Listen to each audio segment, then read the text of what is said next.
There's a lot of misinformation being spread about the Ebola virus. We have every reason to fear a disease that has killed 6,000 people in less than a year. But at GoCare, we know that it's most important to be aware of the truth about what Ebola is, what it does, and how it spreads, and how to prevent it. The Ebola virus lives in humans and some animals.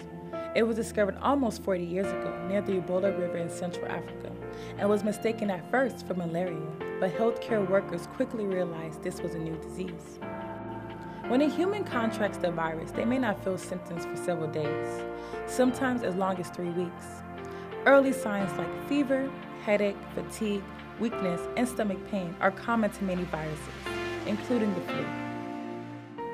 Since those are natural responses by our immune system to fight off infectious disease, internally, the virus begins attacking the blood vessels, liver, and immune system, and symptoms escalate to rashes, bleeding, vomiting, and diarrhea.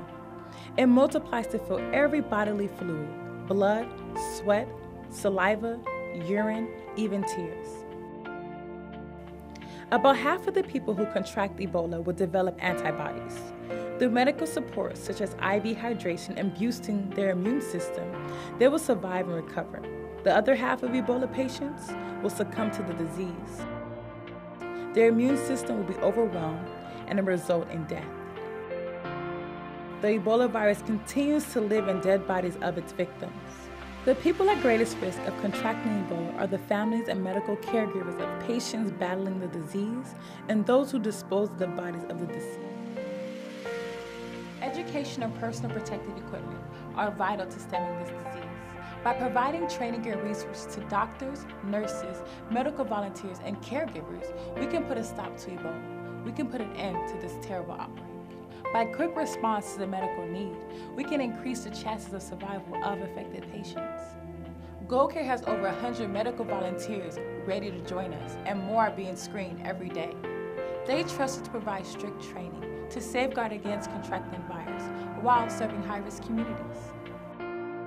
We also train volunteers to handle deceased patients whose bodies still carries a contagious virus. These are vital steps towards containing and halting the spread of Ebola and bringing an end to this crisis. Please donate now to equip our volunteers with everything that they need to save lives and stop this disease in Africa and around the world.